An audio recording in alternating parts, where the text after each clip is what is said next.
Right.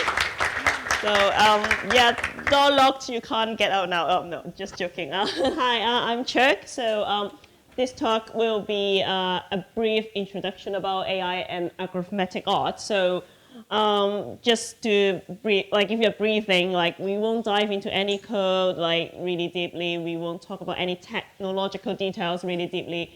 If you want those, I'm sorry, I won't be covering that. Don't blame me. And also, I got a cold like 2 days ago, so I'm trying to not cough, not sneeze, not to scare like any human being 5 feet away from me. But yeah. So yeah, just briefly about me. So I'm a data scientist working at Pace, I'm based in London. So yeah, a company based in London as well. Our company is doing hotel revenue management. If you're interested, you can talk to me about that any breaks, anytime. Also, I love pasta, not so much for pizza. So if you invite me for pizza in the evening, I won't be so keen. Yeah, and also I support open source and community diversity. So I co-organize the AI Club for Gender Minorities in London, and also the Python Sprints in London as well. So if you are also interested in those areas, feel free to have a chat with me. You find me on social media and also GitHub. Oh, please remember to hashtag PyConX. Sorry, I haven't put it there, but yeah. So let's talk about art. So it doesn't, okay. Okay, I have to introduce myself again, is it? No, I'll skip that part. So yeah, so let's talk about art. This talk was structured in kind of like a canonical way about how art kind of plays in kind of, with the computer development. So because, start from the 60s, it's kind of computer become like a new thing. It's like people start to, have this tool to create stuff. So instead of just with pure mathematical calculation, which I believe is also art, but in the 60s, the main thing like that we talk about art, algorithmic art particularly, will be something related to a porter. So anybody old enough to know what a porter is? Yeah, maybe people don't want to admit it because I'm not that old, but yeah.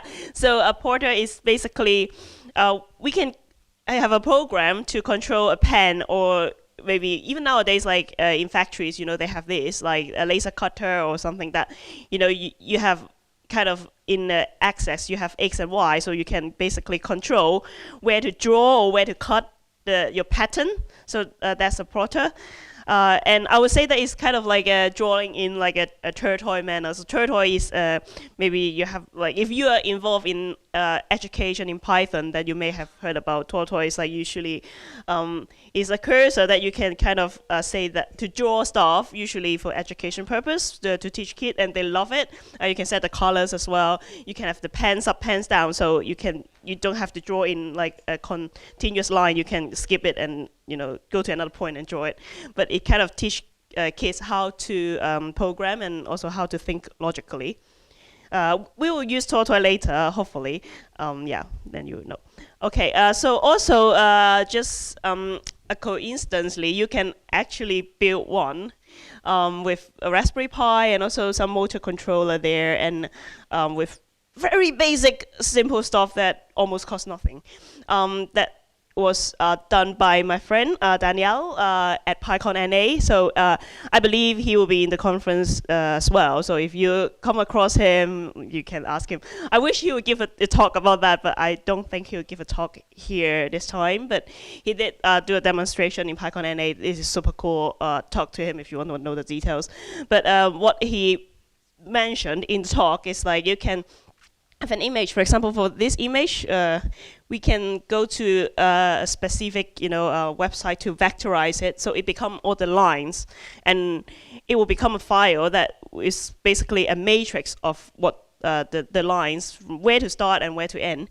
And then with some mathematical calculations, you can tell how much the motor controller to turn, so you can reach the point, the pen will reach the point for a certain X and Y. So this is a geometry calculation. I'm sure if you want to know a detail, he can tell you about how he calculate them. But so yeah, so basically in this picture you can see that the the portrait that he built is drawing a picture of him.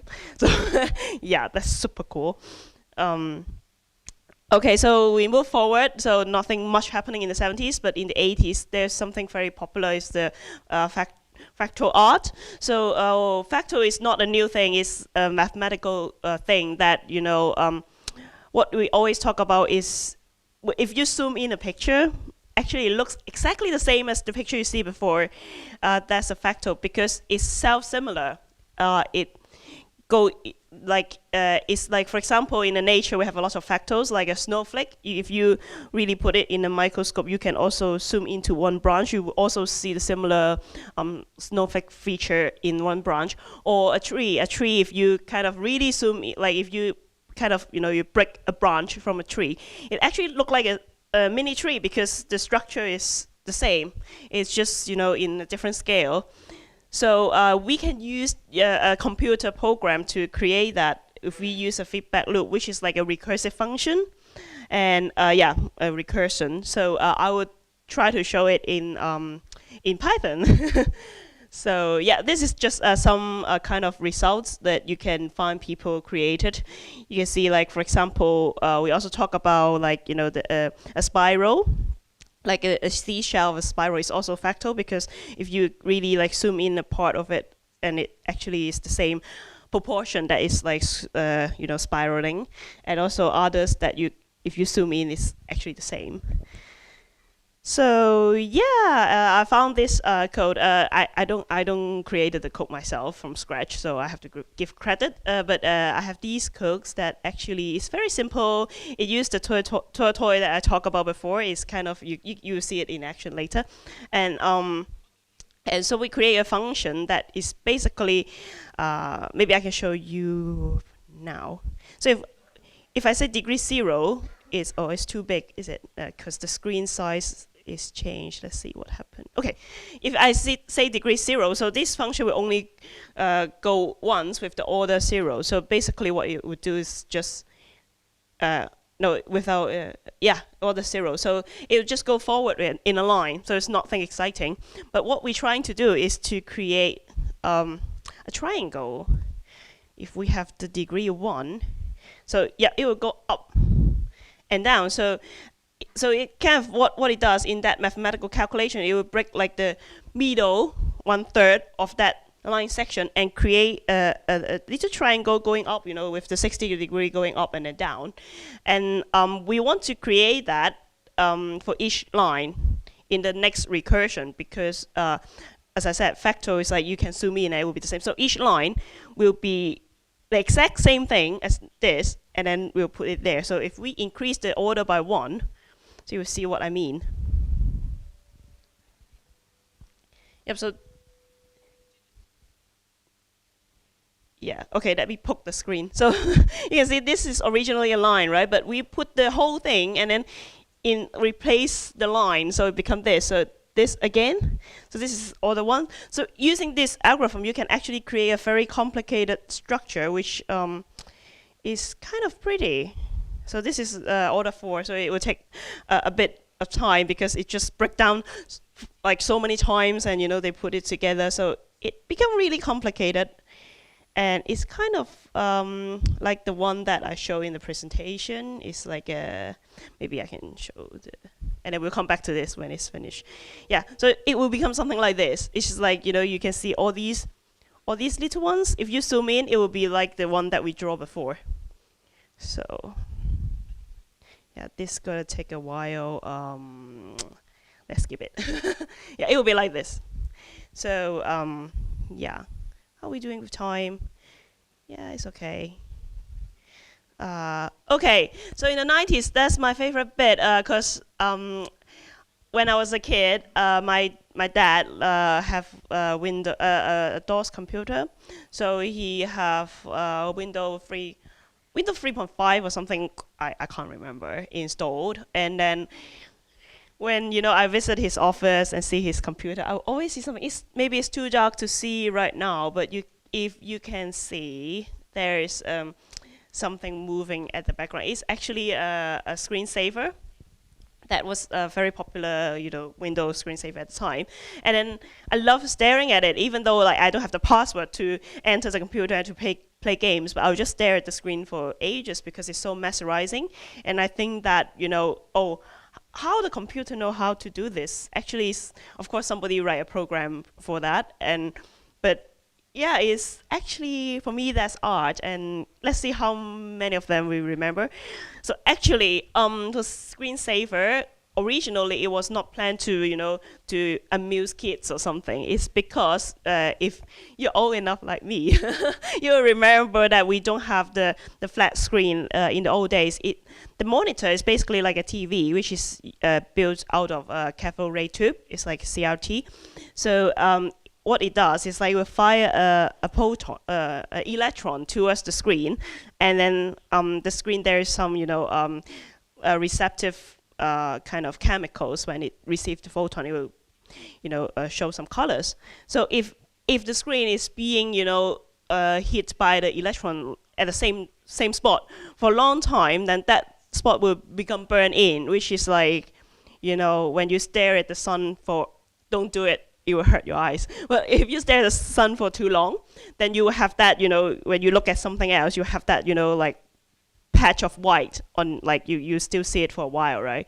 So basically that's the same idea, like what happened with your monitor, your old monitor, when it's kind of being, light up for a long time. If you're old enough, you remember when you go to an ATM machine, some of them are really not well designed, and you'll see if they change the screen, the words that's like on the screen before is still there because the screen was burned in. So to avoid that, what people do is like they create this screensaver. Usually it's like a patch of black, but they don't want it to be just black because you want to know that the computer is still working, right? So they create all these kind of art, kind of design things that is called screensaver because it saves your screen from burning in, but it's also people being creative and create something that's beautiful to watch. For example, there is this After Dark. Anybody remember those? Yes, no? Yeah, yeah, the flying toasters. I found it very interesting. It's like, why is like out of all the things is flying toasters and toast? Like, okay, maybe somebody's hungry and want breakfast. And also, I like the Fish Pro. That one is like an aquarium, but you can have it on your screen. And then later, in the later version of After Dark, they also included all these like kind of fractal-y design that is more mesmerizing. And my favorites are the windows. As I said, the one, oh, it's too dark again. Yeah, it's the one that is like a loom, like really dancing there. You can also have window logos and maybe some pipe that, is also algorithmically generated. And also, if it's like window 95, I believe, or I think it's 95, not 98, you have the maze, which I was like, oh, is it a game? Can I play? But it's not. It's just a demo, but that's super cool. Okay, so let's get to the modern era. So we have the AI and gang. So what is a gang? Gang is actually quite an old idea. It was proposed first by Jorgen Schmidt-Huber in 1990s. Yeah, I assume it's a German computer engineer and or a scientist. But it's not become popular until 2014 when Ian Goodfellow published a paper about the design of a gang and its practical use. Because now we have neural networks, we have all these computational power, and also a good tool like TensorFlow and all these like PyTorch, all this framework. We can really harness the power of this AI.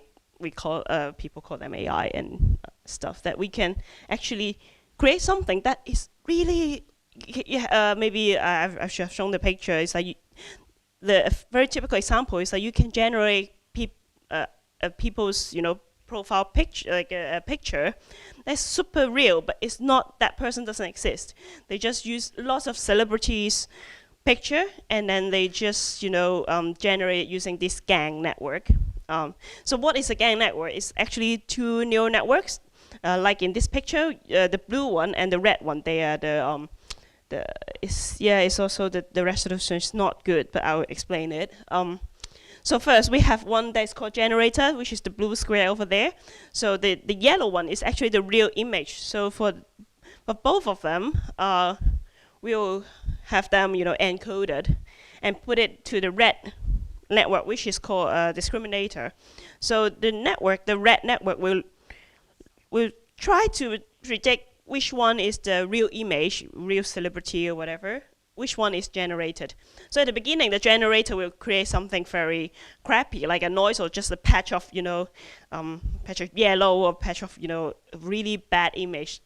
For the discriminator, it's very easy for the discriminator, but time goes on and on. When you train it more, then the generator will try to generate better picture that could really really fool the discriminator.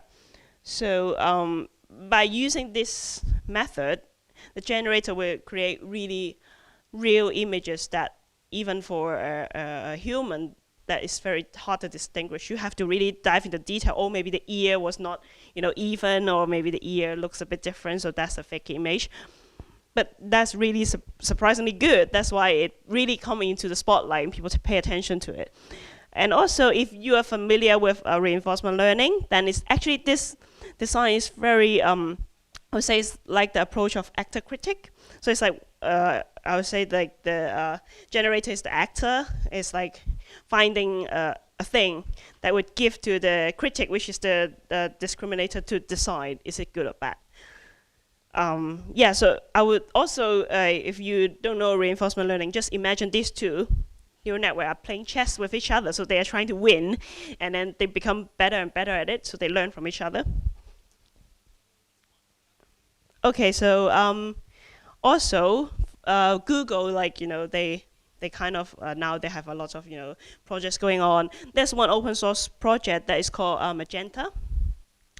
It's using a lot of it's based on TensorFlow and using TensorFlow to build lots of very interesting and creative tools that you actually can create art, or you can teach a machine to create art with it. And I will show you some of them.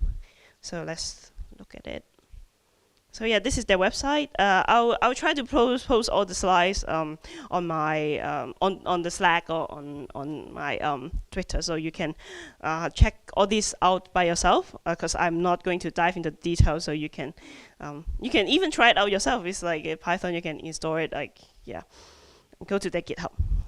So yeah, some of the tools they provide is music related. You have all these studios, and also you can generate something. For example, this one, maybe I can show you as well. I don't know whether the sound will work.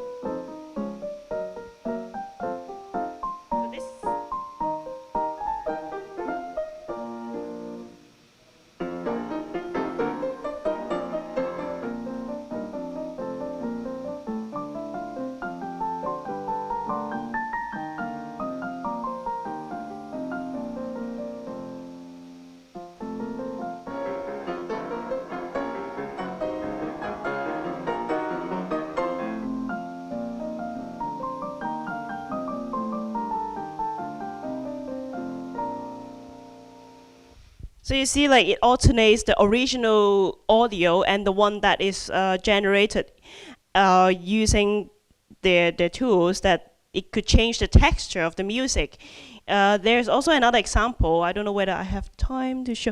They can do, they have an original music that was played, let's say, using piano, and they can actually change it into something that is similar, but it sounds like it's using another instrument to play it.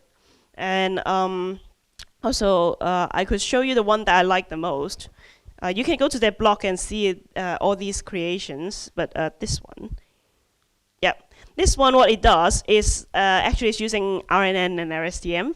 So they if you know that it's actually a long short-term memory is a neural network that used for sequencing data. So for music, of course, it's sequencing because you have one note after each other.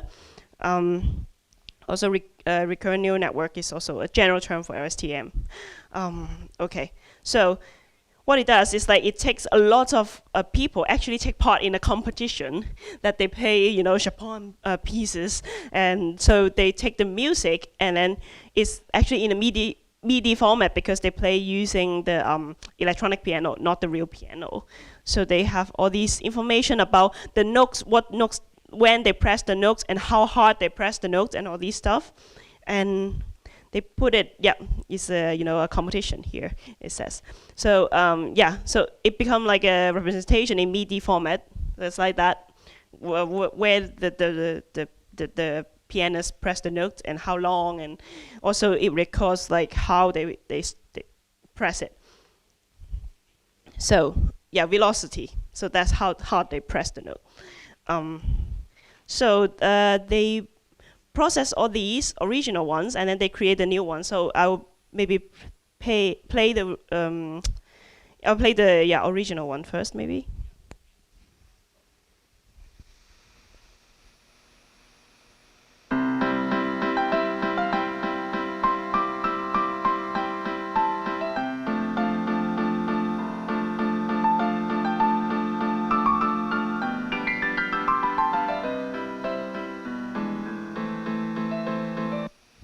So that one is quantized. So that one is not played by human. It's actually using the script and put it there. But this is performed by human.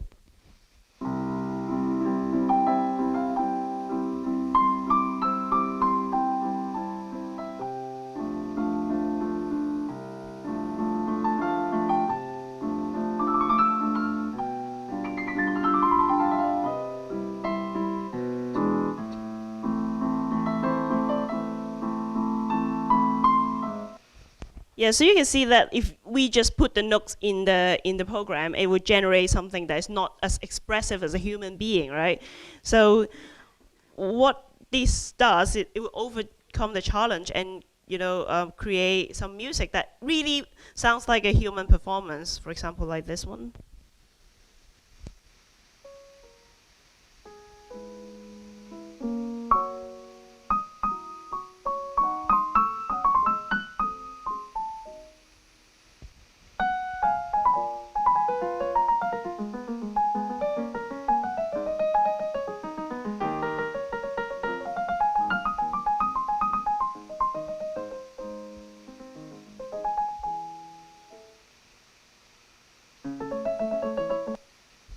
Yeah. So also, what this neural network could do is you can actually input some noise in it, which is called the temperature. So for the temperature that is low, it really resemble a human performance. But with the temperature is high, it become a little bit crazy. But it's very interesting. I'll show you the crazy ones.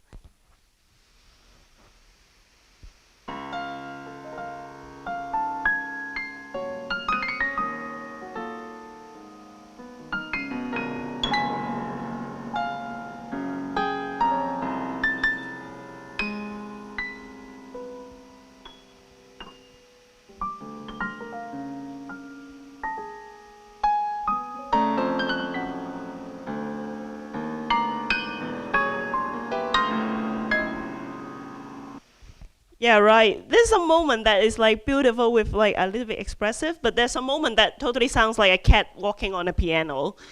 But actually, that's very interesting because it seems like the model itself got some creativity of its own. It could create something that's not exactly sounds like Chopin's piece performed by a pianist. It create its own music. So this is you can try it out yourself. You see, like you can go to this website and do it yourself. And also there is another one that is super interesting that I want to show you as well, since we have loads of time. So yeah, so this is a predictor. So for example, I want to draw a bird, right? So I am telling the network that I am drawing a bird, but you don't have to completely like finish drawing a bird. You can draw a line, and then it will try to predict what you're gonna draw next to make it like a bird. So for some of them, it's quite good, like the first one, or maybe like this one over there, first this one and this one. But some of them are a bit, is this a bird? Like, but it's quite clever. You can start over and draw something else. Let's draw a bus. So if I input disable, why start over? It's loading. It could take some time. If it's gonna take too long, I just gotta skip it, and you can do it at home. And also you can adjust the temperature as well. So again, higher temperature, more creativity, but which means that it could be a bit crazy. Yeah. Okay. Let's increase the temperature. See what happens. Okay. Maybe like this. Come on. Let's do it. Oh, it's broken. Okay. Project. No. Well, maybe the internet is not on my side right now. Okay, I'll let you try it yourself. So, I also want to show you this. Let's hope it works. So I also found this Atan gang, which this one, what it does is like you can put in a sentence, and then it could generate a picture according to your sentence, which is also wicked. But what it does is, because this Atan gang will understand. Actually, it's based on, you can do like auto captioning. So for a picture, you can use a CNN, if you know what I'm talking about, a CNN and also with RNN for generating the sentence, so to have auto captioning of a picture. So this Atan gang is looking at what word is corresponding to what kernel in the CNN. So in reverse, you can generate a picture using a sentence. And yeah, there's actually a paper, and I'm not going to dive into detail because running out of time. But basically, yeah, you can see this is some of the example I grabbed from the this link here. There was a website that you can try it yourself. This is from the website, but unfortunately, the website is temporarily not available. I think because it took too much computing power and it's too expensive, and maybe the project doesn't, it's like a hobby project. So yeah, so it got stopped. But people have done this, so I captured those. What I gotta do is I want to use this auto captioning, captionbot.ai. As I said, it's like doing some auto captioning. I think the internet is not working. Oh, okay, it's working. Good. Right, this is, you can put in a picture, and then it would do some captioning for you. So what I gotta do is like, I gotta put this picture in. And then it's analyzing. So we will see how different it is from, yeah, it's a red stop sign sitting on the ground. So what was the original one? Do you remember? Is a stop sign on a cloudy day, kind of close. And also, like, what about this one? Oh, no, address, yeah. So originally it was, I can't find my horse, I miss him so much. Oh, okay. So what it is, if I try again, okay. Right. A brown horse standing next to a window. Okay, also a horse, which is a good. But what I want to do, which I'm not able to do now because the other website was down, is to put this caption back to generate another picture. Would that picture look like this one? So it's a very cool idea, but I think I'm not the first person to think about that. Last year, I go to PyCon DE, and then next to the conference, there's actually this open code exhibition, which is a lot of artists. They create some installation art, which involve a lot of AI and also some Bitcoin mining or something crazy stuff at CKM. If you're interested, you can go to their website here. And I'll show, there's one art that's created by this artist. It's called Closed Loop. It's doing the same thing. You can see here, or the picture down there I show you. So there is two screens. So one of them, so basically there's two neural network, two robot, or whatever you think about it. So there's one of them is generating a picture using the sentence that's shown on the right hand side. And then after the left one, let's say the left bot generates a picture, the right bot try to auto caption it and then generate another caption. And then after the right board generate the caption, the left board was generating another picture. So it becomes like a loop, and it's never ending and evolving. Sometimes you see something really cool pops up. Sometimes you just create something that doesn't make sense. And it's actually very cool. I stand there for like maybe 5 minutes just looking at it. It's so cool. If you are from Kosovo, Germany, then I don't know whether they're still on, but yeah, if you got a chance, go visit them. Yeah. So I think that's all I want to show you about.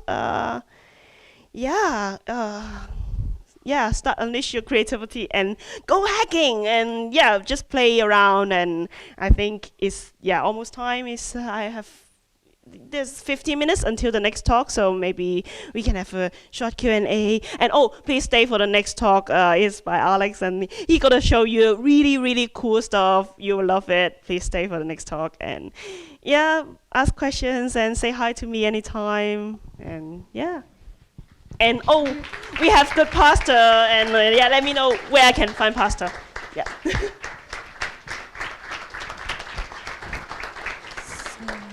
So thank you. And if you have questions, of course, I will join you with a microphone. Okay.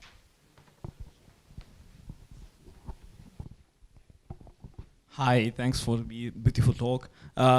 It's not maybe a question per se, but have you seen the work from, if I can remember the name, on Twitter? She goes by Glagolista. She do the neural network bricolage.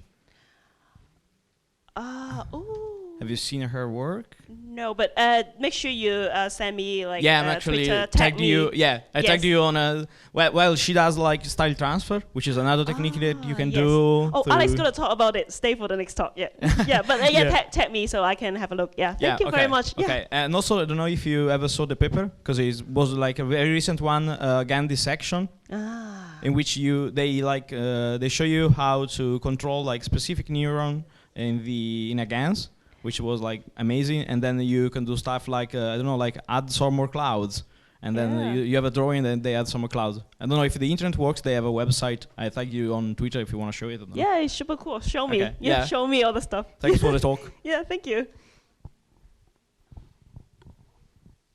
Any more? Someone else?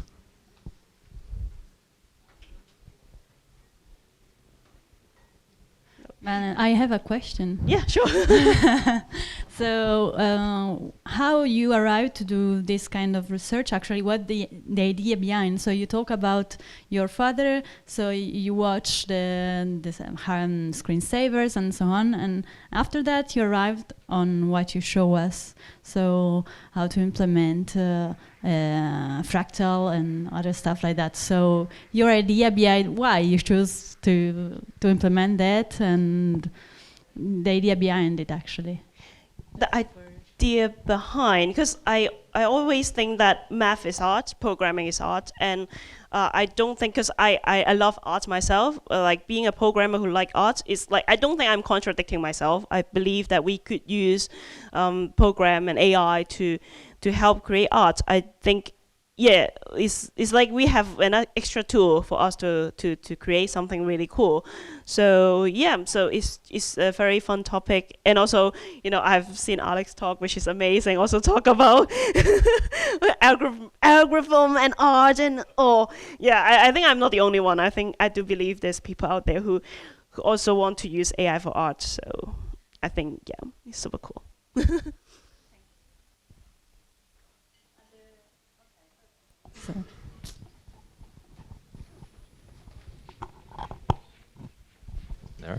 Thank you very much for the talk. I was wondering, kind of a follow-up from the previous one, if you know of any, I don't know, website or place that kind of aggregates all these resources, because I've seen quite a few of them, but it tend to be quite spread out. You just happen upon them on the news. So if you know any good aggregator, maybe, where one can go and explore. Yeah, I think so. I do believe in London there's a meetup group called Algorithmic Art, so they also very keen on these stuff. So I don't know whether they have a website to feature all those. I think, yeah, you're right. Like it would be cool if we have one one website for all these stuff. But I think now it's just very scattered, because I think there's a lot of people got interested, but maybe they are not like thinking that they could put everything together. They would just like, oh, this is so cool, and they would like feature their work. I think maybe that's a good idea to create a website or maybe like a blog, just to put all these cool findings together so people can have more access to it. Yeah. Oh, people are coming in, so yeah. Oh. Other questions? No? So thank you so much again. Thank you. And